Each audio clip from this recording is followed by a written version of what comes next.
Hello students, આજના video લેક્ચરમાં આપ સૌનું સ્વાગત છે. આપણું જે વર્ક ચાલુ છે એમાં જ અત્યારે આપણે આગળ વધી રહ્યા છીએ. જે કંઈ કામ આપણે અત્યારે કરી રહ્યા છીએ એ પર્ટિક્યુલર એક ટેન્સ જે છે લેક્ચર વાઇઝ જ્યારે તમે જુઓ છો ત્યારે એ તમને ઘણા સરળ લાગતા હશે, યાદ પણ રહી જતા હશે. પણ એક બાબત જે છે એનું તમારે ધ્યાન રાખવાનું છે કે બધા ટેન્સ જ્યારે ભેગા થઈ જાય, બધા ટેન્સ જે છે એ તમારી સાથે સામે આવવાના છે, ત્યારે કન્ફ્યુઝન ન થાય બાબતનું ધ્યાન રાખજો. અને એના માટે બેસ્ટ વે એ છે કે જે તે ટેન્સ વાઇઝ એની સેન્ટેન્સ પેટર્ન વ્યવસ્થિત કરેલી હોવી જોઈએ, ક્રિયાપદના રૂપ એટલે કે વર્બ ફોર્મ વ્યવસ્થિત તૈયાર કર્યા હોવા જોઈએ, અને એના કીવર્ડ્સ જે છે એ બાબતને થોડો ન્યાય આપો જેથી કરી અને બધા ટેન્સ મિક્સ ન થાય. બરોબર? કારણ કે સામાન્ય રીતના એવું થાય છે કે ટેન્સની સેન્ટેન્સ પેટર્ન તમને યાદ રહી ગઈ હોય છે, પરંતુ જ્યારે ડુ એઝ ડાયરેક્ટેડ નો પ્રશ્ન સોલ્વ કરવાનો આવે છે ત્યારે તમે બાબતને ક્લિયર નથી કરી શકતા. તેનું રીઝન એક જ છે કે જે ત્રણ બાબત મેં કીધી, સેન્ટેન્સ પેટર્ન, કીવર્ડ્સ અને વર્બ ફોર્મ, આ ત્રણ બાબત તૈયાર હોવી જોઈએ. બરોબર? એ ત્રણેય બાબત તૈયાર હશે ત્યારે તમે ડુ એઝ ડાયરેક્ટેડ સોલ્વ કરી શકશો. અને બીજી બાબત એ છે કે ડુ એઝ ડાયરેક્ટેડમાં કોઈ જગ્યાએ એવી સૂચના નહીં આપે કે આ પ્રેઝન્ટમાંથી પાસ્ટમાં ફેરવો કે પાસ્ટમાંથી ફ્યુચરમાં કે ફ્યુચરમાંથી પ્રેઝન્ટમાં, એવી કોઈ સૂચના નહીં આપી હોય. ત્યાં માત્ર લખ્યું હશે start like this or begin like this, આટલી સૂચના આપી હશે. થોડો એવો ક્લુ આપી દીધો હશે. એટલે થોડો એવો જે ક્લુ આપ્યો છે એ ત્યારે જ ક્લિયર થાય જ્યારે સેન્ટેન્સ પેટર્ન, વર્બ ફોર્મ અને કીવર્ડ્સ તૈયાર છે ત્યારે. ઓકે? તો ફ્રેન્ડ્સ, એ બાબત ખાસ તમે મગજમાં રાખજો અને એ રીતના જ ટેન્સની તૈયારી કરજો. ઓકે? અધરવાઇઝ એક ટેન્સ જે અહીં આપણે કરીએ છીએ કે એક્ઝામ્પલ કરીએ છીએ ત્યારે એ ટેન્સ કવર થઈ જશે 110%. ઓકે? પણ એ બધા સાથે આવે ત્યારે કન્ફ્યુઝ નહીં થતા. અને કન્ફ્યુઝ નથી થવું તો એની માટે આ જે સૂચના આપી એને ફોલો કરજો અને એ પ્રમાણે તમારા વર્કને આગળ વધારજો. ઓકે? તો ચાલો હવે આપણે પાસ્ટ કન્ટિન્યુઅસ ટેન્સ વિશે જે અભ્યાસ કરી રહ્યા છીએ. લાસ્ટ લેક્ચરમાં આપણે એની સેન્ટેન્સ પેટર્ન જોઈ છે અને બે એક્ઝામ્પલ જોયા છે. તો હવે એમાં આગળ વધીએ. ઓકે? ચાલો બોર્ડ સામે ધ્યાન અને એક્ઝામ્પલ જે છે એ આપણે જોઈએ.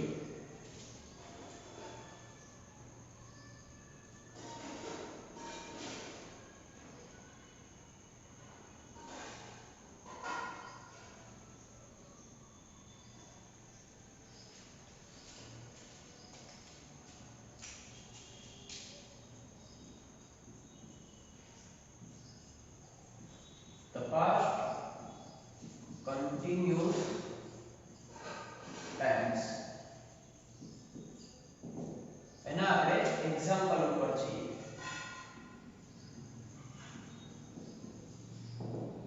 ઓકે? બિફોર ધેટ ફરીથી એકવાર સેન્ટેન્સ પેટર્ન તમે યાદ અપાવી દો. ઓકે?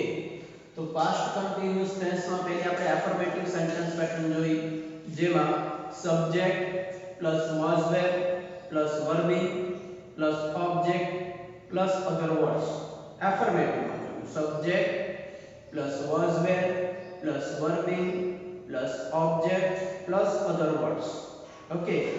પછીની નેગેટિવ સેન્ટેન્સ પેટર્ન જોઈ, જેમાં subject plus was were plus not plus verb plus object plus other words.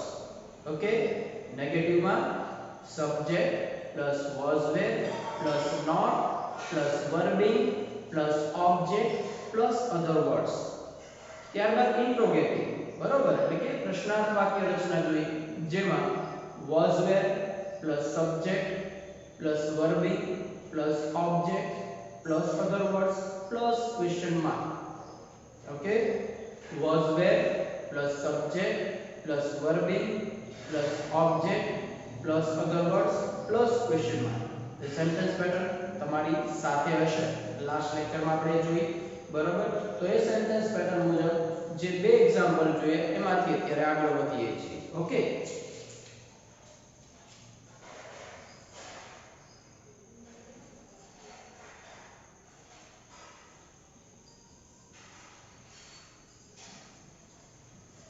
they were બરાબર. they were કારણ કે આ પ્લુરલ છે એટલે એની સાથે were નો ઉપયોગ થાય એટલે કે was were નો ઉપયોગ કેમ કરવો આપણે સમજાવી ગઈકાલે. તો they were speaking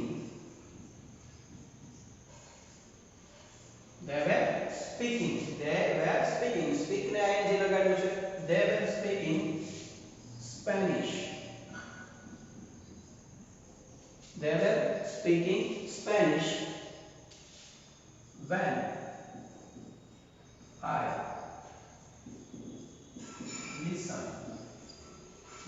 I listen their conversation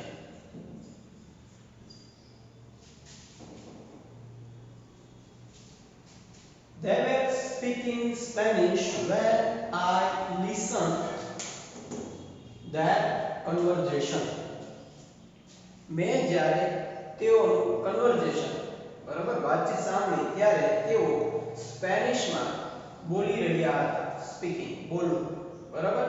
મેં જ્યારે તેઓને સાંભળ્યા ત્યારે તેઓ સ્પેનિશમાં બોલી રહ્યા હતા. ઓકે. એમાં ગઈકાલે મેં તમને એ બાબત પણ સમજાવી કે અહીં સુધીનું સેન્ટેન્સ જે છે એ મેઇન સેન્ટેન્સ છે અને આ જે સેન્ટેન્સ છે એ સબ સેન્ટેન્સ છે. ઓકે. અને પેસિવ વોઇસ સેન્ટેન્સ નું ખાસ ધ્યાન રાખવાનું છે બાબત તમને સમજાવી તો એ બાબત હંમેશા યાદ રાખજો. હવે આ સેન્ટેન્સ જે છે એને નેગેટિવ માં આપીએ they were not speaking they were not speaking Spanish when I listened their conversation મેં જ્યારે તેઓનું કન્વર્ઝેશન સાંભળ્યું ત્યારે તેઓ સ્પેનિશમાં બોલી રહ્યા નહોતા. ત્યારે તે ક્રિયા ચાલુ હતી નહીં. બરાબર છે. નેક્સ્ટ જોઈએ આપણે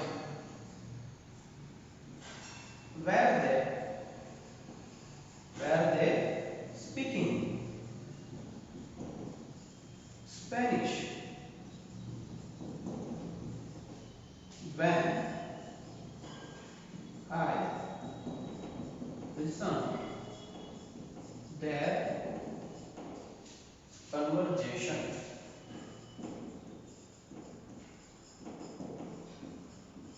question mark. ઓકે. તો જો અહીં આગળ એ આપણે એફર્મેટિવ નેગેટિવ અને ઇન્ટ્રોગેટિવ સેન્ટેન્સ લખ્યા છે. ઓકે. જે sentence pattern at the starting of lecture ખોલ્યો એ પ્રમાણે સેન્ટેન્સ પેટર્ન ફોલો થાય છે. ઓકે. તો ક્લિયર સમજાય. ઓકે. ચાલો હજી નેક્સ્ટ એક્ઝામ્પલ ઉપર આપણે જઈએ છીએ. એમાં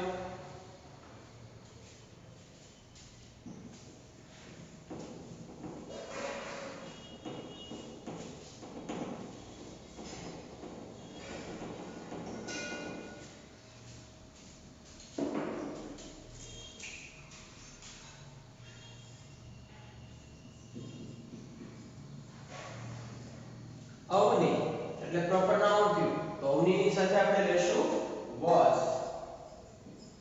Avani was cooking. Avani was cooking while her mother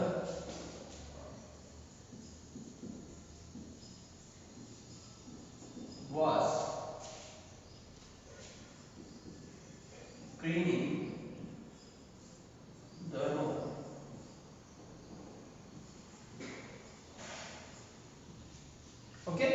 હવે અહીં ધ્યાન આપજો વ્યવસ્થિત રીતના. Avni was cooking while her mother was cleaning the room. તો અહીંયા આગળ તમને જે બીજો એક શબ્દ મેં આપ્યો તો while ની સાથે while. એ while શબ્દ જે છે એનો મેં ઉપયોગ કર્યો. તો while નો ઉપયોગ મેં જ્યારે તમારી સામે આ કર્યો છે ત્યારે તમારી સામે આ બાબત ક્લિયર થઈ છે કે સાહેબ આમાં કંઈક વાક્ય જે છે when વાળા વાક્ય કરતા અલગ બને છે. બરાબર? તો કઈ રીતના અલગ બને છે? તો Avni was cooking. Avni was cooking એટલે subject was where ing. While પછી her mother was cleaning the room. બરાબર? her mother was cleaning the room. તો while પછીનું વાક્ય છે એમાં એવું થયું subject plus was where plus verb plus other words. તો while શબ્દ છે એનો જનરલી ઉપયોગ જ્યારે તમે કરો ત્યારે બે ટેન્સ જે છે એ બે ટેન્સ ચાલુ કાળના જ આવે. બરાબર? મતલબ એનું ટ્રાન્સલેશન એવું થશે કે જ્યારે અવની રસોઈ બનાવી રહી હતી ત્યારે તેના મમ્મી રૂમ સાફ કરી રહ્યા હતા. બરાબર? તો ટ્રાન્સલેશનમાં કોઈ જાતનો ફેરફાર નથી થતો. જ્યારે ત્યારે જેનો અર્થ થાય છે when નો મતલબ પણ એ થાય છે અને while નો મતલબ પણ તે જ થાય છે. ઓકે? તો એ બાબત તમારી સામે છે. તો આ બાબતને તમારે કઈ રીતના જોવાની છે? તો આ બાબત તમારી સામે do as directed માં આવવાની છે. આ ઉપરાંત બીજો જે આપણે ટોપિક છે correct the underlined word. બરાબર? એટલે કે એરર કરેક્શન નો જે પ્રશ્ન છે એમાં તમારે while ને ધ્યાનમાં લેવાનું છે. while અને when એ એરર કરેક્શન માટે પણ આપણને પૂછાય છે. સમજાય છે? તો એરર કરેક્શન માટે when અને while એ બે શબ્દોને આપણે નોટ ડાઉન કરવા પડશે. બેની સેન્ટેન્સ પેટર્નમાં શું ફેરફાર છે એ સમજવા પડશે. ઓકે? કારણ કે અહીંયા when અને while નો ઉપયોગ થાય છે ત્યારે વાક્ય રચના આખી બદલાઈ જાય છે. when નો ઉપયોગ હતો ત્યારે એક ચાલુ કાળનું વાક્ય હતું, એક સાદા કાળનું વાક્ય હતું. while ના ઉપયોગમાં બે ચાલુ કાળના વાક્ય હશે. બરાબર? આમાં પણ જે પહેલું વાક્ય છે મેઇન છે. પહેલું વાક્ય જે છે એ મેઇન એક્ટિવિટી છે. બરાબર? તો એને આપણે કહીશું મેઇન સેન્ટેન્સ. પહેલું જે છે એને કહીશું મેઇન સેન્ટેન્સ અને આ જે બીજું જે છે એને કહીશું સબ સેન્ટેન્સ. ઓકે? સમજાય છે? when અને while માં ડિફરન્સ શું છે એ ખાસ ધ્યાનમાં રાખવાનું છે. રેડી? ચાલો હવે આને નેગેટિવ માં કન્વર્ટ કરું છું. Avni was not cooking. જો Avni was not cooking while her mother was cleaning the room. Okay? Avni was not cooking while her mother was cleaning room. Not મેં અહીંયા એપ્લાય કર્યું છે આ સેન્ટેન્સમાં. નોટ જે છે એનો ઉપયોગ મેં આ સેન્ટેન્સમાં કર્યું છે. while પછીના સેન્ટેન્સમાં નથી કર્યું. શું કામ? તો કે એ પહેલું સેન્ટેન્સ છે મેઇન સેન્ટેન્સ કહેવાય. તો ફેરફાર જે કરવાનો થાય એ મેઇન સેન્ટેન્સમાં થાય, સબ સેન્ટેન્સમાં થતો નથી. ઓકે? તો જ્યારે વાક્યનું ટ્રાન્સલેશન આવું થશે. જ્યારે અવનીના મધર રૂમ સાફ કરી રહ્યા હતા ત્યારે અવની રસોઈ કરી રહી નહોતી. જ્યારે અવનીના મધર રૂમ સાફ કરી રહ્યા હતા ત્યારે અવની રસોઈ કરી રહી નહોતી. રેડી? ઓકે? તો ઇન્ટ્રોગેટિવ માં જઈએ આ સેન્ટેન્સમાં. was Avni cooking while her mother was cleaning the room. Okay? તો મેઇન સેન્ટેન્સ છે એ આ છે. એટલે પ્રશ્નાર્થ વાક્ય જે મેં બનાવ્યું એમાં એ જ બે મેં ફેરફાર કર્યો છે. જો તમારી સામે ક્લિયર થાય બાબત was only cooking while her mother was cleaning the room. હવે આ વાક્યમાં વિચારો કે આની તમે પ્રશ્નાર્થ વાક્ય જે છે એ આપણે ખોટું પડે બંધારણની દ્રષ્ટિએ. ઓકે, એ ફોર્મ્યુલા જે છે ફોર્મ્યુલામાં જો મેઇન સેન્ટેન્સ છે એમાં જ ફેરફાર થાય. ઓકે, એ સમજવાની બાબત છે. આપણને એ પ્રકારના પ્રશ્નો નથી આવતા કે ઇન્ટ્રોગેટિવ ને નેગેટિવ માં ફેરવો કે નેગેટિવ ને અફર્મેટિવ માં ફેરવો, એવા પ્રશ્નો નથી આવતા, પરંતુ એ સમજવાની બાબત છે કે ટેન્સનો કન્સેપ્ટ ક્લિયર કરવા માટે એ બાબત આપણે જોવી જરૂરી છે. ઓકે, તો એ બાબત તમને ખ્યાલ આવવી જોઈએ કે અહીં આગળ મેઇન સેન્ટેન્સમાં ફેરફાર કર્યો છે. રેડી? ઓકે, ચાલો હવે નેક્સ્ટ એક્ઝામ્પલ ઉપર જઈએ.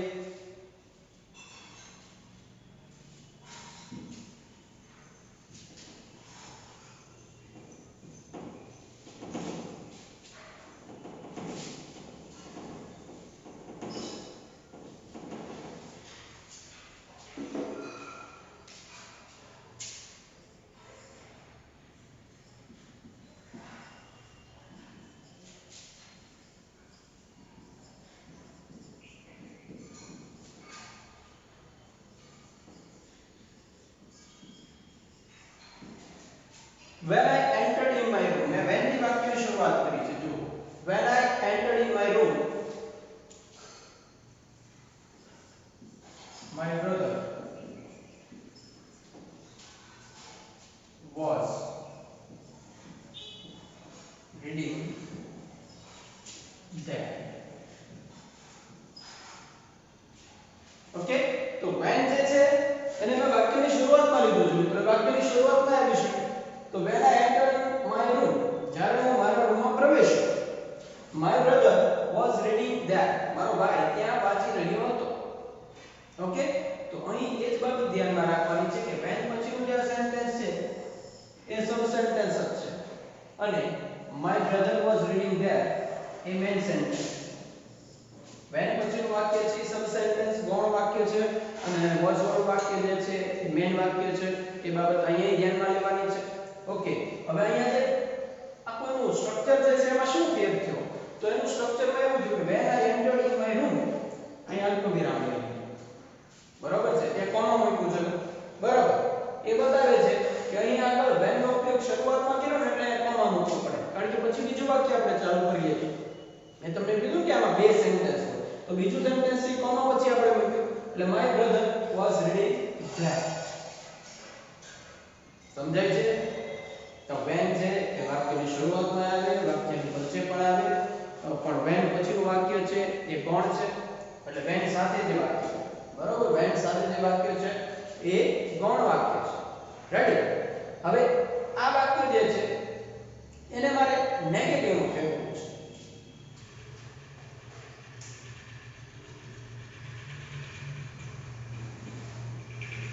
when I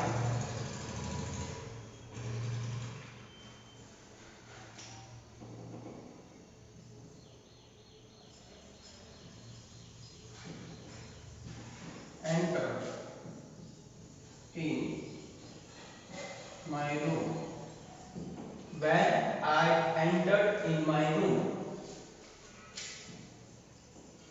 my brother was not reading there. આ નેગેટિવ કરી નાખ્યું. જ્યારે હું રૂમમાં પ્રવેશ્યો ત્યારે મારો ભાઈ ત્યાં વાંચી રહ્યો નહોતો. જ્યારે હું મારા રૂમમાં પ્રવેશ્યો ત્યારે મારો ભાઈ ત્યાં વાંચી રહ્યો નહોતો. ઓકે, હવે આને જો ઇન્ટરગેટિવમાં ફેરવું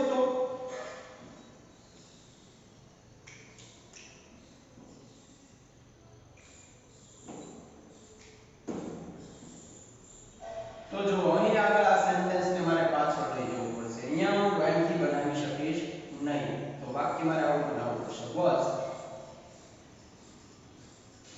your brother reading in your room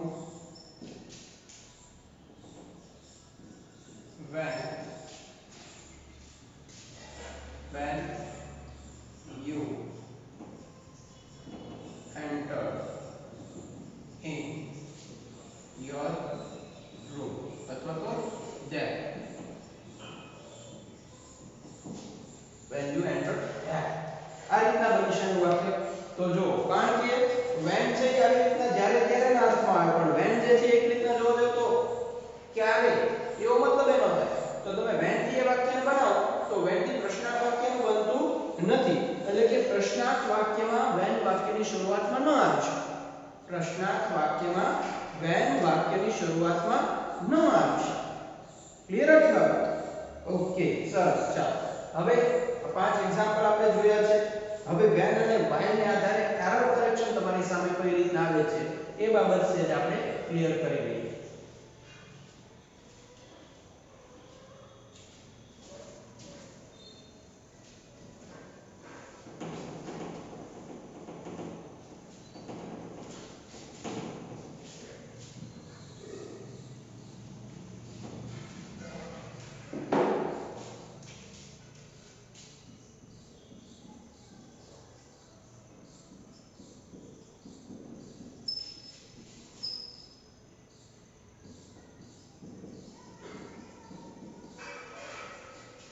when અને while ની એરર જો આપણી સામે છે તો કઈ રીતના આપણે સોલ્વ કરવું. બરાબર? સ્ટાન્ડર્ડ 10 11 12 બધામાં એરર કરેક્શન આપણે આવે છે. બરાબર?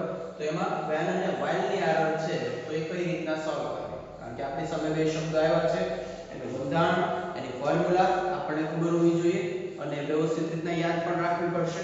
તો when અને while ની એરર જોઈએ આપણે.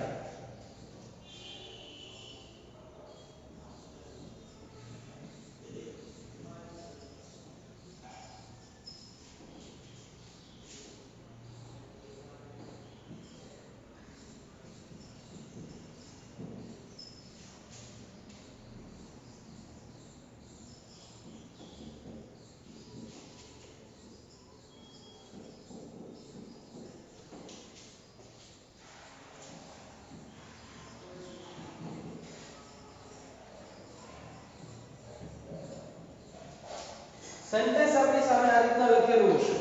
બરાબર? The king was scolding me while I asked about my work. જ્યારે હું રાજાને મારા કામ વિશે પૂછી રહ્યો હતો ત્યારે એ મને ખીજાઈ રહ્યા હતા. તો અહીં આગળ તમને એરર કરેક્શનમાં આની નીચે અંડરલાઈન આપેલી છે. while ની નીચે અંડરલાઈન આપેલી છે. Okay, what you will do? શું કરશો તમે? આપણી સામે આ સેન્ટેન્સ છે તો શું કરવાનું છે આમાં? તો સાહેબ કોઈ જાતનો ફેરફાર નથી કરવાનો. સાહેબ અહીંયા while આપ્યું છે, પછી અહીંયા ask આપ્યું છે, પછી અહીંયા ed વાળું રૂપ આપ્યું છે. અહીંયા ing વાળું રૂપ નથી અથવા તો was were નો ઉપયોગ ત્યાં નથી. એટલે સાહેબ ત્યાં while નો ઉપયોગ ન થાય તો અર્થ વાક્યમાં એનો જ રહે. એટલે વાક્યને આપણે આમ લખવું પડશે. The king was scolding me when I asked about my work. Okay, લ્યો આટલું ફેરફાર કર્યો તમે. while ની જગ્યાએ when મૂકી દીધું. એ ક્યારે તમે કરી શકો? જ્યારે તમને when અને while બંને વચ્ચે ડિફરન્સ શું છે એનો આઈડિયા આવે ત્યારે. બરાબર? હવે બેનો મતલબ એક જ થાય છે જ્યારે ત્યારે. when નો મતલબ એ થાય, while નો મતલબ એ થાય. તો જ્યારે ત્યારે તો શબ્દ જે છે એ મૂકતો છે, અંડરલાઈન કરેલી છે એનો મતલબ એવો છે કે આની જગ્યાએ બીજો શબ્દ એ જ અર્થ ન મૂકવો પડશે. અહીં આપણને સેમ મિનિંગ ના આવે, પછી સ્પેલિંગ એરર આવે એ બાબત આવે. તો અહીં આપણને ખ્યાલ આવી ગયો કે અહીંયા સ્પેલિંગ એરર નથી. બરોબર છે? એ શબ્દ ચેન્જ કરવાનો છે જે સરખા અર્થ ધરાવે. તો while ની જગ્યાએ when નું વાક્ય થઈ ગયું સાચું.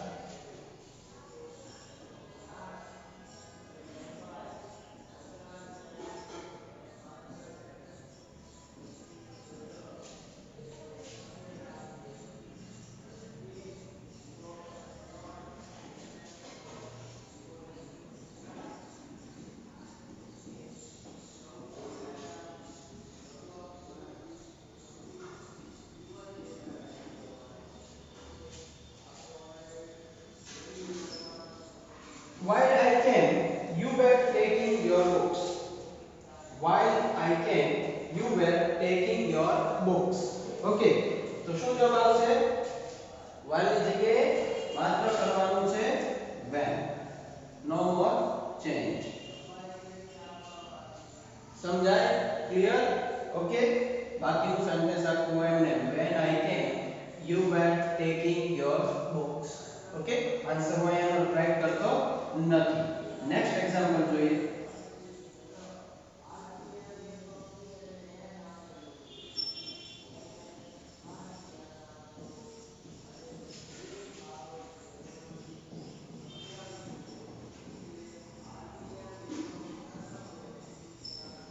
Mr. Khan was counting money when his wife was